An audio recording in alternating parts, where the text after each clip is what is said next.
You are listening to Skipping the Queue. My name is Red. I'm joined by Mel. This thing you listen to with your ears. It's a podcast?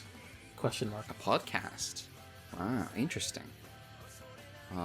Also joined by Brad. I had some yakisoba while I watched that first episode, and I felt like weirdly called out. Yeah. I was like, whoa. Yeah. Why'd you take That's this what food? I'm eating. We got a new show. New Ultraman show, Ultraman Omega. Yeah. He's called what now? I'm just, I think he's got a default, in relationships, I think, I'm just saying. Anyway. New Ultraman show, Ultraman Omega. This is a whole new world again, just like the last two shows. Yeah. This is a world where the deal with Omega is that there's been no kaiju. There's never been any kaiju before. Yeah. Isn't that novel? Yeah. Isn't that fun? The kaiju themselves are a novel concept, I suppose. Yeah, and we've got our new hero. We've got our Omegas coming to Earth. So, I don't know how we sort of broadly feel about Arc these days. In my head, Arc's kind of vanished. Same. Yeah, I think it's one of those things where I think we're like we watch Blazer and Arc. Blazer, I think we felt pretty high on from the start, and then felt let down on by the end, and maybe out of a sense of irony, have a fondness for the ridiculousness of the movie. I simply love to hate that man. And then Arc, I think, was like didn't have as high highs from the start as Blazer.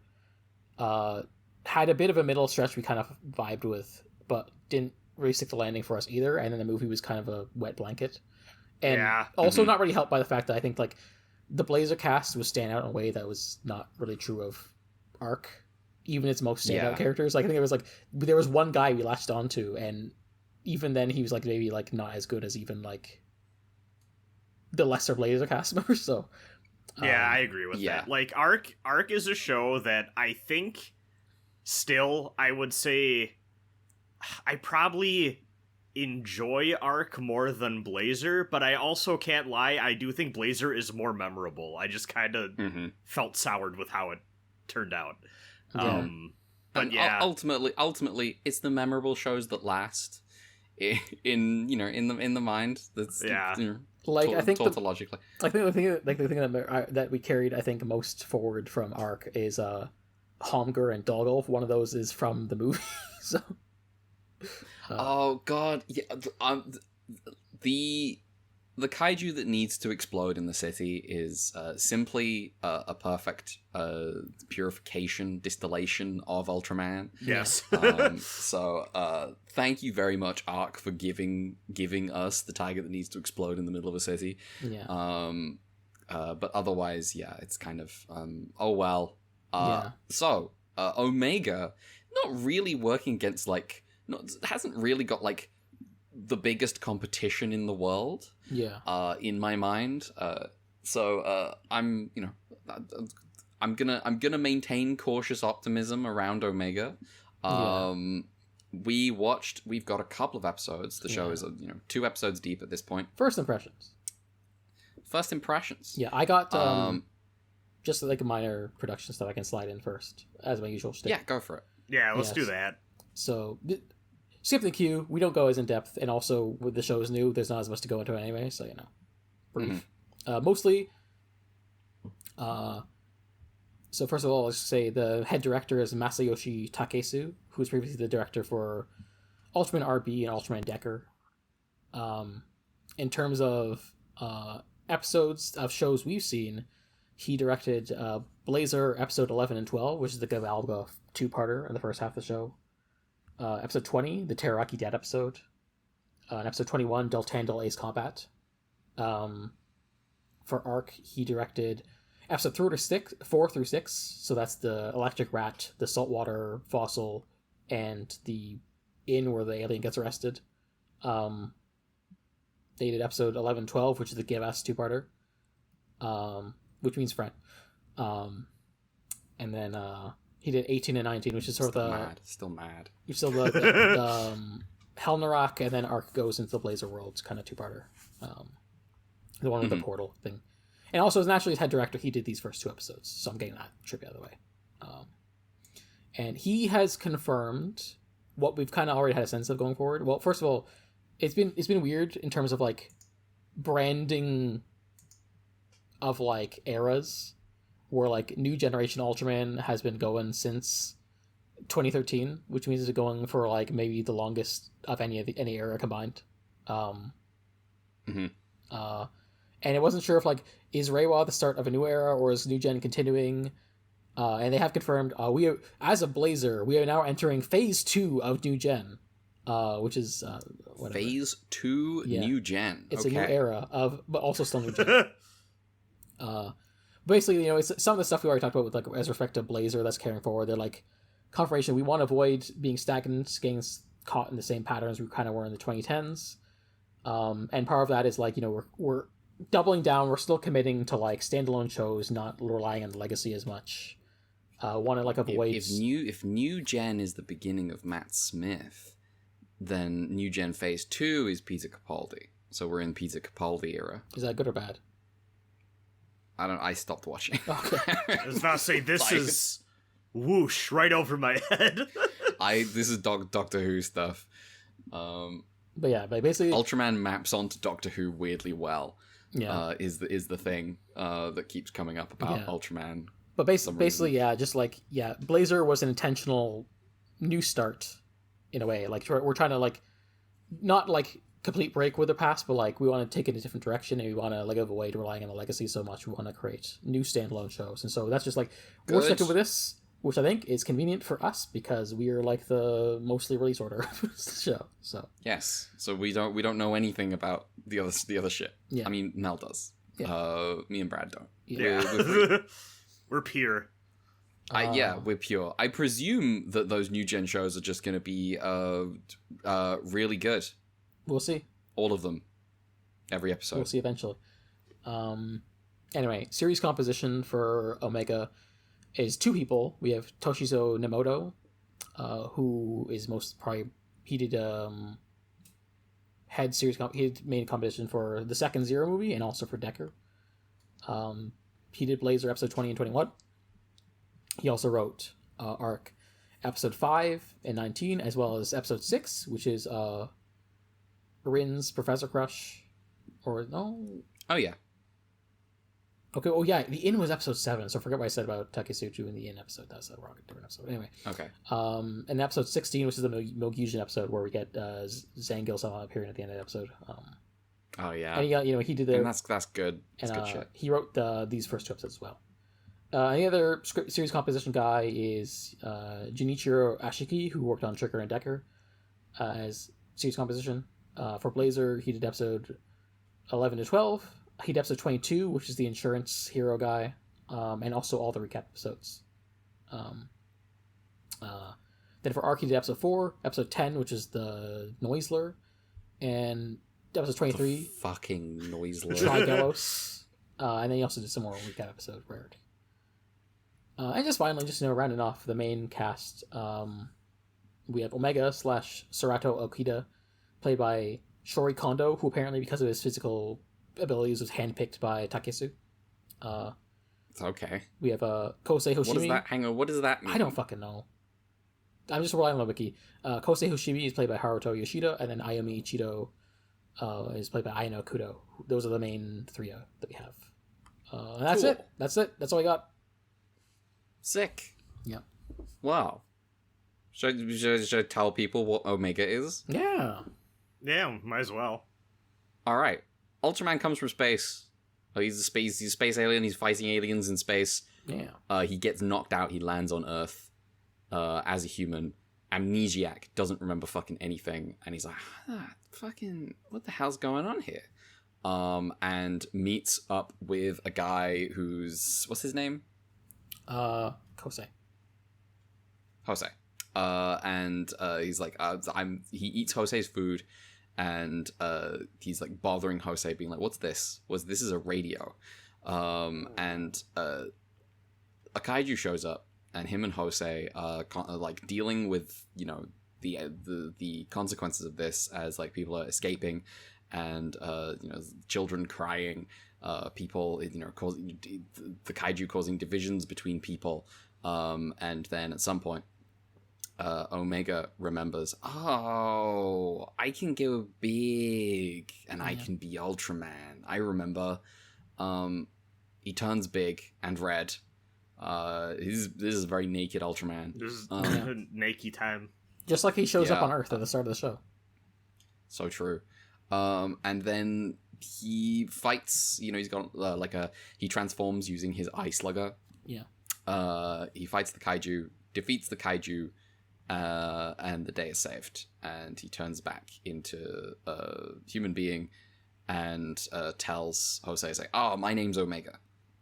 And that's the first episode. The second episode is, you know, he's like in a daze because becoming Ultraman consumes all his energy, and he's like, I'm so fucking hungry. Feed me, Jose. And you know, they're like watching the news, and you know, Jose's watching the news, like, man, what people like, what the fuck was with that kaiju and that giant, that monster and that giant? And it's like, okay.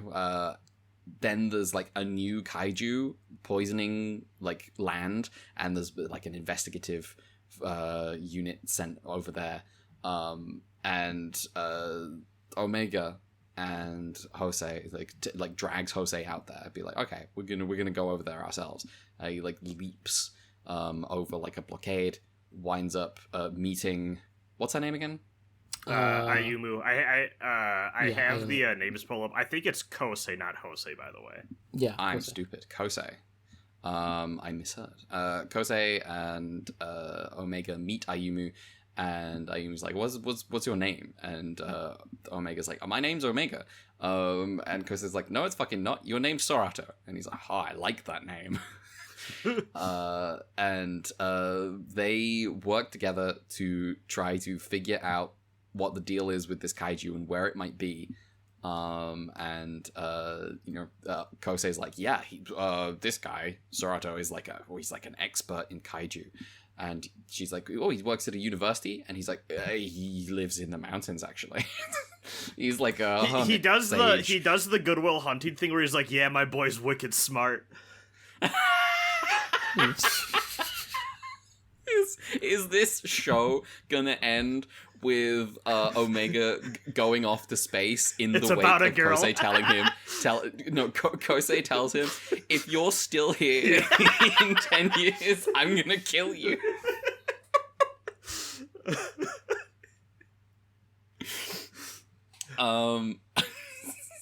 Ultra 7 hugging Omega, it's not your fault.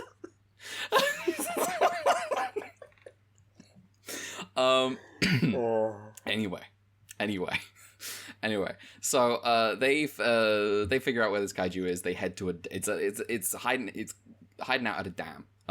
They go to that dam, and Ayumu's like telling everyone at the dam, it's like, you have to evacuate, this place is in danger. And they're like, well, we haven't received any orders of this. And she's like, you just gotta believe me. And then the kaiju attacks, and Sorato is like, okay, I'm gonna transform. And Kosei is like, no, you have to run 100 meters in that direction, actually. And then transform. Yeah, enforced Hayata. And he's like, well, okay. And he tells him, he's like, if you are seen transforming by anyone, I won't feed you noodles. And Sorato's like, oh, that's bad. That's really bad. Yeah. Okay. He runs off, he transforms, he fights the kaiju, and the people watching realize, oh, the giant is defending the dam. And eventually he pulls off like a spacium beam, destroys, blows up. Yeah, because the boomerang is kaiju. causing the acid to come out, and that's bad for the trees. Yes, causing acid. Like it's got xenomorph acid blood stuff, and obviously exploding it gets rid of the acid blood, I guess, and doesn't scatter everywhere. Yeah. Listen, and then the day is saved, and heads home, reunites, and they start they're like acting really buddy with Ayumu, and she's like, "You don't know me." Yeah, they start calling her Ayu. Yeah, I think Kosei is like, I called her Ione because she's like, "Oh, you're like a big sister to me," and she's like, "Well, we've known each other for 2 hours."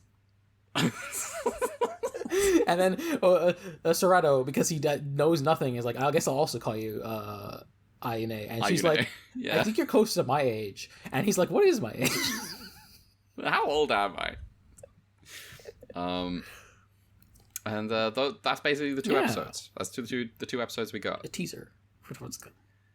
So, I had watched a trailer for Omega. So back when sometime in like late Leo, when Brad was popping off about how it sucks that he can't reveal his identity. Yes, I was thinking, I had this in the back of my mind when Brad was saying this.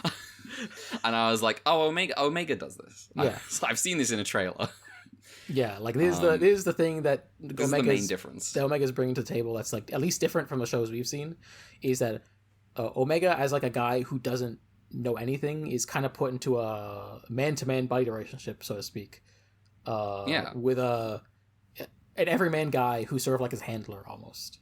And so based on that, there's already one guy who knows the secret, and whether that expands to more people remains to be seen. At the very least, I'm really hoping it does. Yeah. Because let me tell you, I woke up at like 4 a.m. this morning, and I posted this thought on Blue Sky because I'm like, I should save this for the podcast, but I feel like the premise of this show is dangerous. Yeah. Because I think it's a very easy way, the 1-2 punch of having a protagonist with amnesia, and also having so much of the focus be on, is his identity going to spill out and become public knowledge, I feel like could become a very handy excuse to have our main character be a vehicle for gags and jokes, and for a lot of the potential interesting drama of that to maybe be backloaded into the last few episodes like it sometimes has in the show of stuff that we've seen. And I'm really hoping that there's like a thing either like halfway through or early on where like he fucks up. I would love that, but we'll see what. I'm not entirely sure what the plan is with Ayumu, because the way it looking at the cast list, she's presented as like, and even the OP, she's like presented as a number 3, like it looks like it's being set up as like a main trio, and whether that means she finds out sooner rather than later is hard for me to tell. I feel like my gut right now is that she'll probably learn before many other people do, but we'll see how that plays out. I hope so. I'm not gonna lie, I feel like towards the end of episode 1, the his amnesia gags really started to not land for me. I was like, I hope that it's fine if you do it once or twice an episode, or like, I mean, obviously it's going to be a big part of the character, but like, it wasn't, I don't know, I got kind of tired of it. Felt like it had one joke stretched across both episodes, and I was kind of like, eh. The one thing I was kind of reminded of, and this kind of handled this very differently, was back before, well, I mean, Mel had watched loads of Ultraman.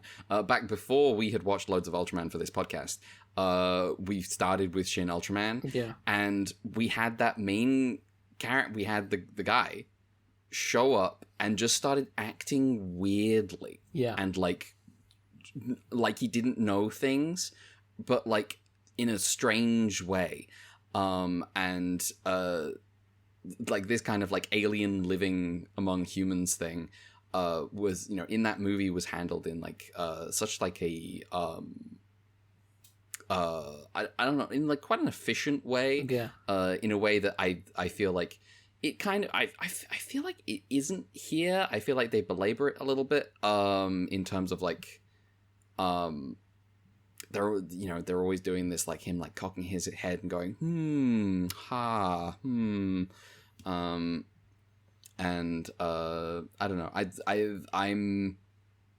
I would hope that they would reach a stage where this is like this would instead become like something for actual like drama in terms of like you know the alien living among humans and being like, okay, I like there's a degree to which it's not an alien living among humans, it's an amnesiac living among people and like relearning things, whereas you know if they start to lean more into like he's an alien and he you know there's a human who knows who he is, I think that could be like a little more productive, maybe. There's a lot of ways they can go with it, which is why I really want to reserve a lot of my judgment, but like I think my big takeaway by the time episode 2 wrapped is, oh no, I'm hoping they take this in a direction that feels like it really like I guess my big thing is I'm worried about this show having a point where they reveal either what caused the amnesia or why he has amnesia or what his actual deal is and about his past life and backstory, and I go, well, what if the show was just about that guy all the way through and maybe could have been more interesting. Omega sits down to Kosei, is like, listen, there's this guy and he wanted to put a pipe for a star and in front of Earth. The pipe had to come here. I don't know why exactly, but and also there's here. this woman after me who's really ideologically invested in this pipe specifically. It's the universal zoning laws causing all these issues. Man, fucking NIMBYs and YIMBYs. one of them's being annoying. Fucking phone up the Vogons for some shit. Oh my god, the Vogue! I haven't thought about Vogons in years. Yeah, I'm hoping that the amnesia gets used for some really good character I think stuff that's a with good our point. main trio like here. he treating him more as an amnesiac than like an alien. Like an alien has knowledge and has to like apply things, whereas like at least the way it's being used, amnesiac is lacking in knowledge, and so he's basically filling like an empty bucket kind of thing. Even though he's also like slowly remembering stuff about kaiju, it's like, oh hey, I know about this guy. Yeah. I did like the scene where they figured out where the kaiju would be in the second episode. That's cool. They did some investigation stuff. There was like there was like some actual like thought put into like what this kaiju is, what it does, where it might be, in a way where I'm like, well, we don't have a team, we don't have a crew. Yeah, like technically, Ayumu is part of some organization, but the organization is not. Kaiju one. Yeah, it's not task force. She's like kind of herself. That's the part of the show I latched onto and I really like, is I think that's a fun angle. And I'm interested if we get the inevitable thing where like the military is going to start getting involved and there's like a conflict of like, hey, we should try to study these things and maybe not just shoot it right away. I think also there's a classic superhero idea built into here of like, the superhero showed up, and then all the bad guys started happening. Yeah. Oh, you mean like the end of Leo? Yeah, like the end of Leo. So we've got Ultraman has arrived, and now there are kaiju, and it's like, do people start to feel like, okay, Ultraman should fuck off? One thing I kind of liked was when they like, Omega's indignant at being compared with the kaiju. He's not a kaiju, but like I like the idea of like kaiju. Kuga moment where he's listed as like the second kaiju thing, which is fun. Oh yeah. Because he is both Kuga is both unidentified creature number 2 and number 4. Yes. Because he transformed in between those two. Yeah. Man, Kuga's good. Yeah. I love the older cop in Kuga, and his weird attitude getting involved in this stupid superhero thing. Yeah. Anyway. Yeah, I felt like I was pretty high on these episodes just because I felt like they had an interesting vision compared to what we had before, and I was like, oh, this is interesting. Like, we don't have a defense team. Just the idea that he has a handler and like a guy who knows the secret is different. Mm-hmm. It seems like they're setting up like a core trio with like maybe more defined personalities compared to Arc, where we had like, I guess even a smaller cast than Blazer, but less memorable overall. Mm-hmm. I mean, we all, you know, we've talked about this before. Is like one of the sort of like divides between Toei and Tsuburaya is Tsuburaya does like more down to earth characters. Mm-hmm. They don't do like big cartoony characterization, and so, you know, Kosei does wind up being, you know, everyman-y. Yeah, like even like not even cartoony, but like in the case of like more serious stuff, like I guess maybe melodramatic is a better word for like where like, you know, in like, whereas, you know, Ultraman isn't producing like Akusaka from Fives with like the fucking slasher grin that everyone memes about, you know, so so, or like the, you know, I was supposed to say real like Ryuki character, but Red hasn't seen Ryuki, so I'm gonna keep that in my pocket. No. Characters in Ultraman tend to be a little more normal, or like, you know, an attempt at normal. Yeah. Sometimes they fail, and the failures are spectacular. So Kosei being in every, I would be interested to know where they're going, what they would go with you know, with Kosei, because like his role going forward is important. Like I feel like it will have to evolve. Yeah. I hope so. So I think it will be interesting to see. Yeah, maybe I'll let you else is in. I like this. I'll go. I was just gonna say, yeah, I'm positive overall, but also I'm like, in light of our past series, I'm also trying to be like, I don't want to be fell for it again award. So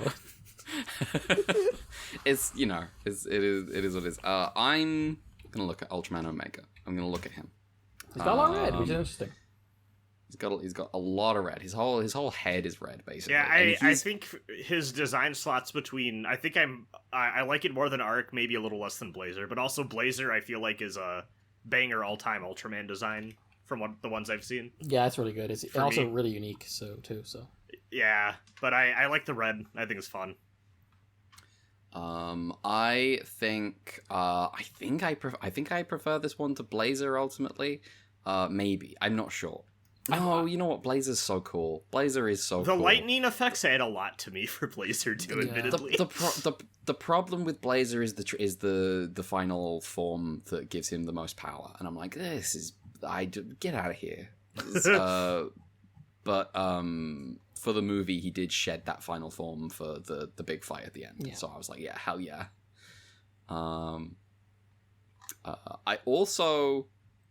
I like the sword power up that he has in the OP, that Omega has in the OP. First time, Red is like, yeah, I like the one of the forms that the Ultraman has. Presumably we'll see. He's got the big. He's got the big left shoulder and the big sword. I'm like, yeah, that looks pretty cool. Oh yeah, I see it now. Yeah. So I will, you know. It's the fucking Final Fantasy X sword. What the fuck? Yeah. Oh, Brotherhood. Yeah. So here's the thing. At some point in like the OP or something, he held a pose with the sword where I was like, "That's the Final Fantasy XIV Dark Knight." I was like, "Well, wow, they ruined your class." Yeah. What else? I feel like of the 3 modern shows we've watched, this is the I would say opening episode that maybe is the most traditional, almost, in a way. I don't know, but I felt like Blazer had like the big Night Raid action set piece. Blazer had like, it had a Night Raid set piece that was kind of like its own thing, and we get the actual setup with assembling of the team in episode 2, and that's a really good 2-episode batch. Yeah, I think Arc was like a weird case where it's like he had Arc within him for like years, and we had like you had like stuff. the K-Day like visions and stuff. Yeah. This one I think is like interesting because they check out this fuck off CGI budget as we fight in space for a bit, which is pretty neat, at least as a look. Yeah. I enjoy his usage of the Eye Slugger as like it feels like he's doing some Resident Evil 4 like Jack Krauser knife like battling shit, and it rules. Yeah. I'm man, that second episode of Blazer is so good. Yeah, that really is just like one of the best first 2 episode batches. Crew. It's a good gang. The fucking drawing on the back bit. Blazer continues to climb the ranks. The thing is, like, we really liked that first half, and it's only like the last batch, like the last 5 episodes, where we're kind of like, oh, what is? Because they went feature. Maybe I can voluntarily just forgive it. I don't know. We'll see. You have this ability. You can love things. I can just simply love things that I previously thought were fucking stupid. Yeah. Because hey, at the end of the day, Blazer still has the fucking washing machine girlfriend. Has the washing machine girl? He has his girlfriend is a washing machine. I need to remind anyone who is listening literally who did not listen to our Blazer pods and maybe listens the first time, was an episode I saw on TV without subtitles in Japan in a hotel room, and was like, "What the fuck am I watching?"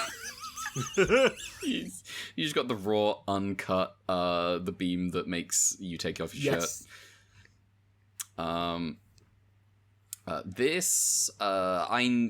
think Omega, for all the sort of like the fact that this could be goofy, not as much goofiness as there maybe could. Like maybe if they went goofier, I don't know. Like with the design or with the... No, just the tone. No, I for all the sort of like, oh yeah, we got jokes about him being an amnesiac. I'm like, do you? Like not many. It's kind of like, I don't know, the tone. I don't know. I felt like half the dialogue when both of them were on screen was him saying something that was gonna out him being like an alien, and then him being like, "Oh, you can't say," at least for the second episode. And that's true. I just don't think it's funny. Okay, but. I do think that's like the obvious first thing to do though, and like as he gets more situated, I could see them moving past that, so I do want to give him the benefit of the doubt, but I'm like, I hope this isn't a crutch. But what else is there to talk about? We got kaiju. I like the second one more than the first, I think. We got names for these? Yeah, kaiju, I got names, and I got some trivia later for them. The first one is Grime. They put Grimes in this show? Yeah. Damn. Cancel. I think the second one is Dugid. Or Drugid, I'm not sure. The second one's very floppy in a very endearing way. I like him. I guess I can just get the trivia on those real quick right now. Yeah, go for it. Grime was designed by the artist Kissen, who originally did Getos and Blazer. Suit actor is Shun Takahashi. And Dugrid is a modified Livijira suit, which I believe that's the whale kaiju from Arc? Yes. Suit actor Masahiro Omura. Which, it looks like, it has a similar look as that whale kaiju from Arc, so. Paleontology episode. But, yeah. Nice. Yeah. Nice. What else is there to talk about with Omega so far? I kind of like they have the recurring element of the background radio guys, who are also the next episode preview people. Yeah, we got like a consistent like the fucking like the Utena Shadow girls. Yeah. Because there's like the kaiju aren't like a known quantity. There's like an element of like public rumor media coverage. Yes.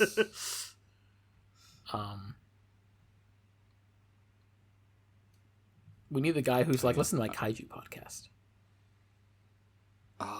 We need the I reckon it could be the guy from Ark who was contacting his alien girlfriend, who is dead, who is now dead. He could start a kaiju podcast. Yeah, it would have to be a cross dimension kaiju podcast to reach this world. Yeah. But that's the thing. We had a crossover episode with Ark and Blazer last time. Yeah. I wonder if they do that again. I hope they don't. I bet they will. Yeah. I don't want Zangle to show up again, just because I don't want him to be like, you don't want him to be the go-to guy for when they want to do a cross. Yeah, I don't want him to lose his luster. I think with how they ended the last one, it would be weird if they did him again. Here's the thing. If that makes sense. He died in Blazer, and then he came back. He's like, "Oh, I'm dead again." Also drinking coffee. What a cool guy. In a way, if they just did it 5 shows in a row, it'd then become funny. Yeah, that is true. Okay, so the third show would be like, really? The fourth show would be annoying. You'd be sick of it. And then the fifth show is when it comes back around. Yeah. I see. Yeah, I mean, I'm curious to see where it goes, because, like, they are saying, we want to stand alone. Who knows what the direction they'll do. And, we as a group don't necessarily have the context for, like, the 10 years leading up to all these shows, so... this feels like the most blank slate any of these have felt, I feel like, since, like, Blazer and Ark, I feel like by the end of episode 2, there's, like, a pretty solid... identity.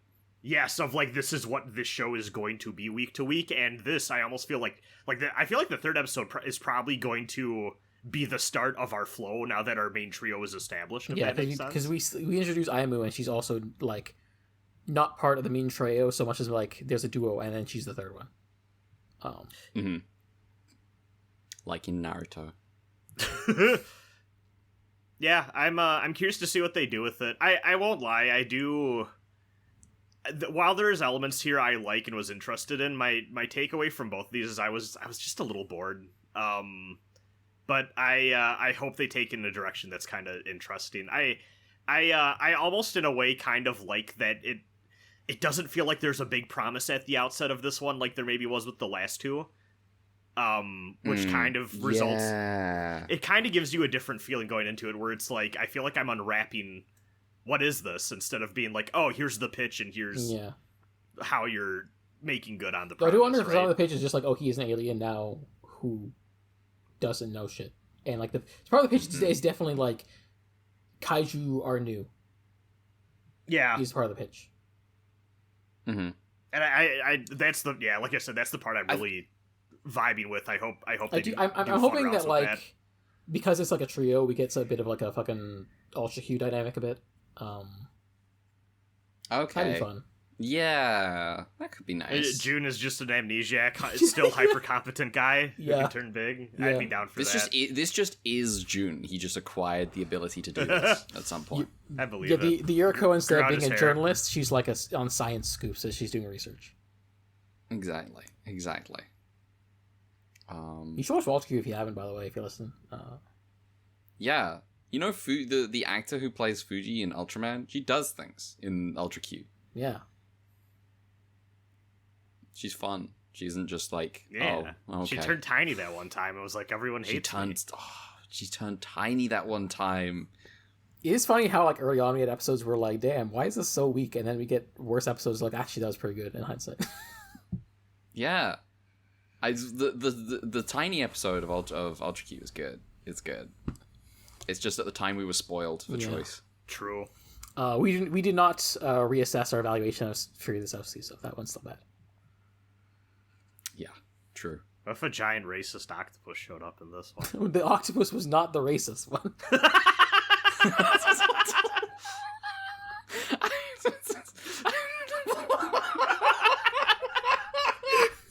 I'm gonna do with this season we're doing a callback episode to the Ultra Q episode with Giant Octopus. So in this episode, a giant octopus is gonna show up and be really racist about South Sea Islanders. And and that's the reference. Any questions? No. Hey boss, I don't think the octopus was racist. I think I remember the episode perfectly well. Thank you. That octopus was wearing a pith helmet in my mind's eye. Get an art of an octopus in a pith helmet, please. All right. Well, The Octopus is called Seikenron. Do you think we're gonna have the episode where, like, I feel like we could very easily get a batch of episodes where he's learning more about, like, the world or people or whatever, and then, like, do you think we get an episode where he inevitably meets, like, a nefarious influence who teaches him a bad lesson that he has to unlearn? Yeah, That'd be good. Oh, that would be so good. We should do that. They should do that. Yeah. See, like, this is the thing with the amnesia, where, like, they can do anything. Yeah. Yeah. Also, you could do that as an alien, too.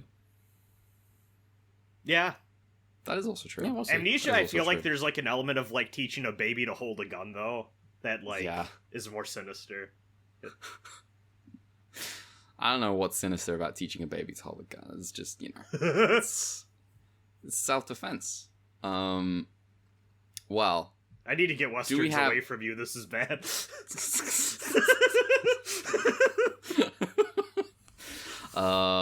I mean, Chikafase did shoot a Wolverine in this week's batch. This week's batch of Golden Kamuy. Yeah, I was thinking he was a little kid. Fucking Wolverines. There's a Wolverine. They have those over there. No, they do in like Sakhalin. Sakhalin, the island north of Hokkaido. That's part of Russia. Yeah. Damn. Yeah. Golden Kamuy gets around. Yeah. We met a guy. We met a guy who killed Tsar Alexander II. Yeah. Oh. He was explicitly part of a socialist revolutionary group.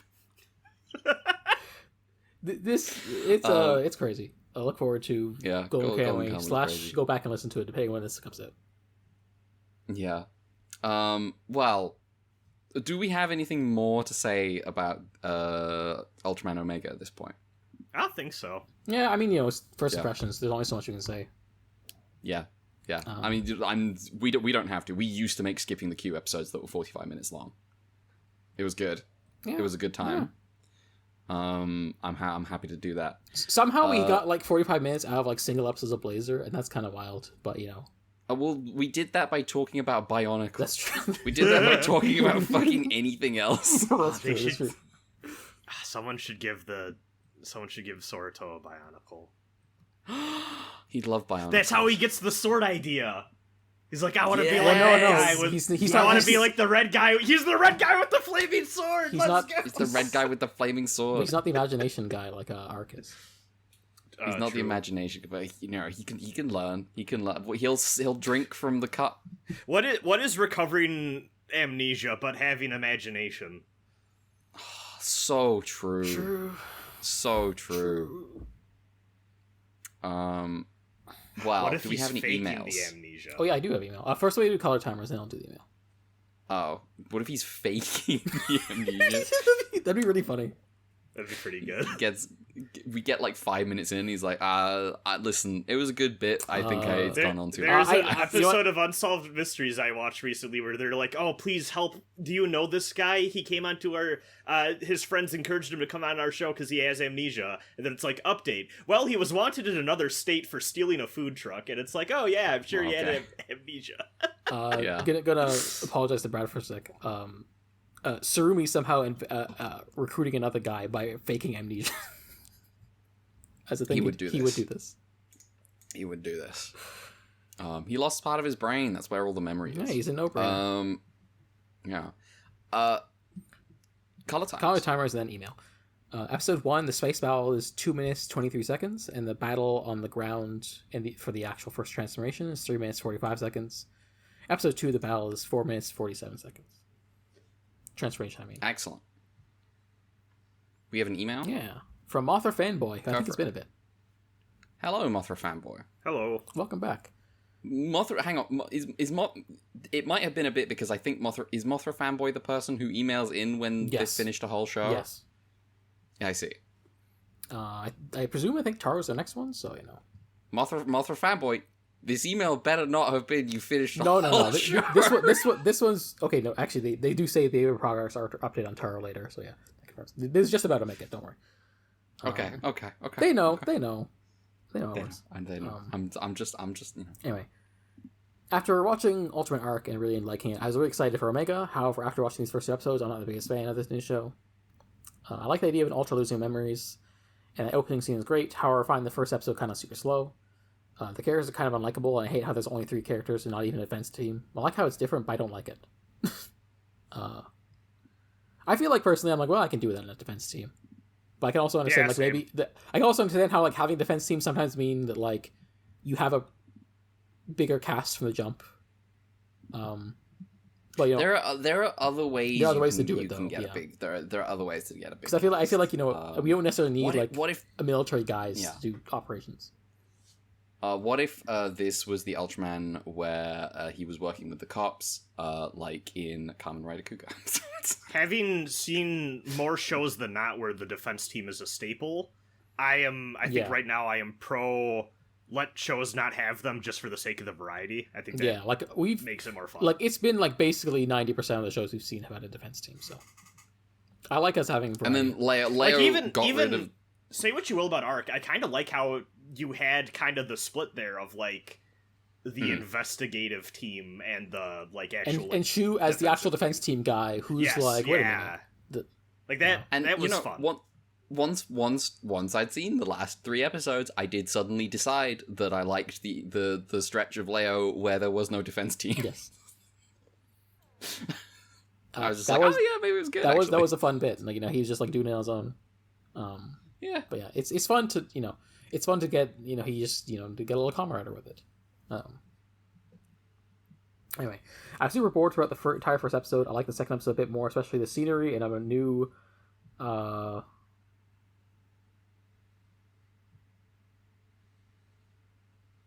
new moron dropped? I don't know why he said that. With the kaiju in this episode, I liked Ayumi, and I'm excited I'm excited for her to come back. Yeah, I really have nothing to say about these first 2 episodes other than I just hope it gets better. Also, progress on Taro. I've seen 7 episodes to go on the show. I have 7 episodes to show on the go. I'm stupid. I have 7 episodes to go on the show, so I'll be sending in that Taro email probably before the end of July. Anyway, see ya. I hope you enjoy the finale of Taro. It's real stupid. I'm a big fan. Complimentary. Yeah. Motherfucking backflip for days. Who is that guy? Okay. Parkour. Well, thank you for your email. Thank you for your email. Yeah. I do agree. I feel like the show is really well shot in terms of, like, general scenery and stuff. I feel like maybe the battle stuff we got was a little more static feeling, especially, like, Arc, we had that really good scene where, like, it was all filmed through the cameras, if you remember, in the first episode. Yeah. To be honest, Arc did a lot of that. Was like it had a lot of like fun little transitions between, like, they had that one shot where it was like it pulled out to reveal that it was a shot of a screen out on like the side of the building, and then they came crashing through that screen from the other side of the building. Mm-hmm. Yeah, there's some good stuff in that first episode. I think they don't always do it like consistently the rest of the show, but you know they have fun with the cinematography. I think at least when they aren't like pumping the bloom up on the room. Yeah, because like something that stood out to me is like you have the one shot of the monster stomping through like the valley or like the river or whatever, and I thought that looked really good. But then like when we got to the battle stuff, I'm just like, this is serviceable, but like it's not. It feels like maybe less of a focus. You know, that's one thing I'll give this show over Arc, is it has a normal color grading. Yeah. Like, I can see in Kosei's You're not getting room. blinded. Yes, I can actually identify objects in Kosei's room. Yeah, as for the, I feel like I like the cast, I'm just not a fan of how they're utilized in these 2 episodes. Yeah, I mean, just need to see more of them. Yeah. Yeah, I think once the show settles we in, need them to be put in situations. I need to see what like a day in the life is for them. Like what's it look like when the monster of the week shows up and it's not like the first time, right? Yeah. What does it look like when they run out of money? before they get paid for the month. All sorts of things. That's one of the late game Anyway. episodes of Kamen Rider Blade. Good. Good. It's pretty good. Good. Well, I think that's a podcast. Yeah. I do too.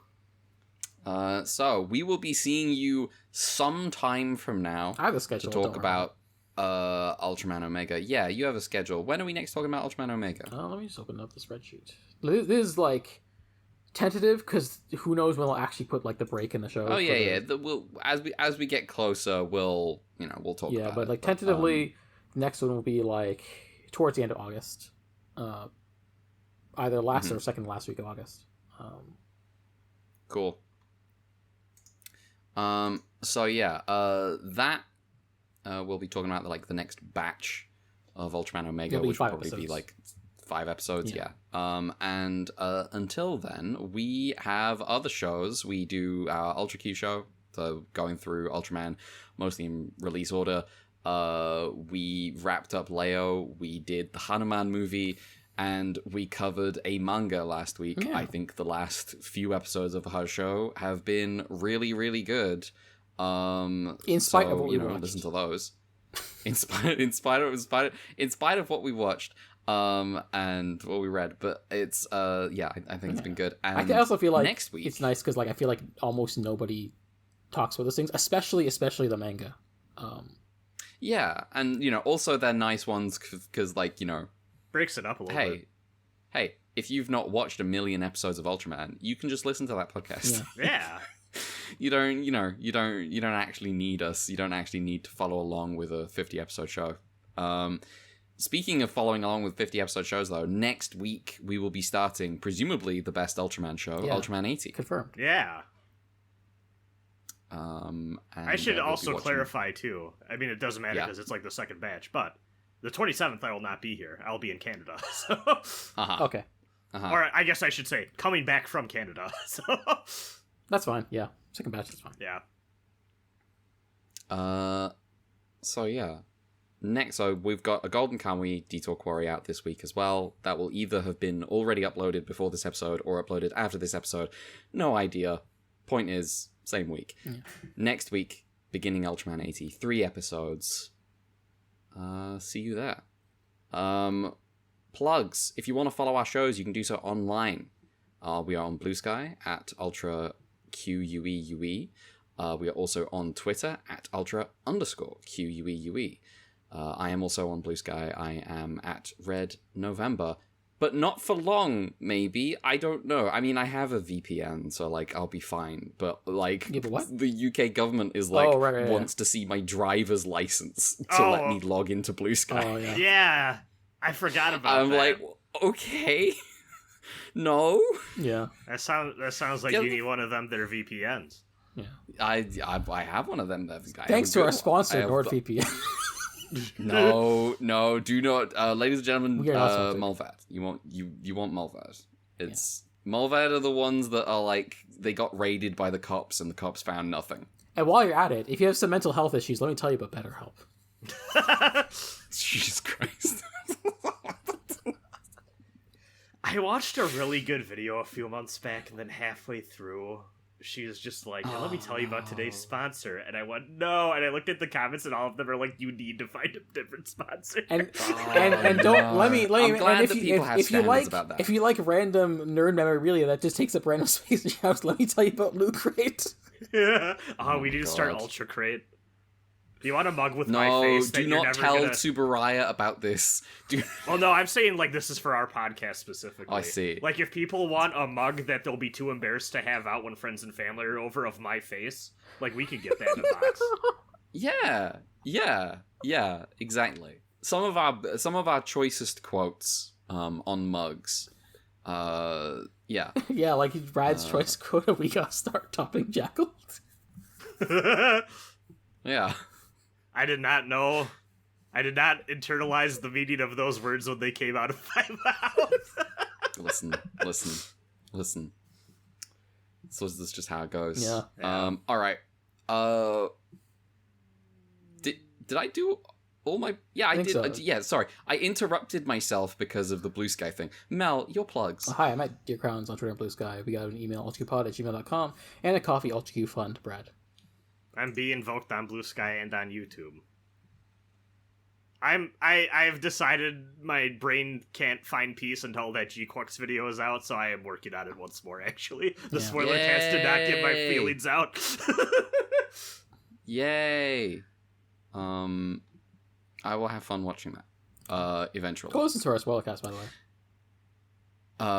Yeah, it was a good spoiler cast. I was very happy with how it turned out. Yeah. Listening to that back while I'm editing, one of the funniest things was like the transition from me insisting on neutrality to then immediately interrupting Brad to go, "What are you talking about?" It was great. All right. We're out. Goodbye. We will see you next week for Ultraman 80. Thank you for your email. Goodbye. 今は見つめたい向かい合うのは自分映す瞳だから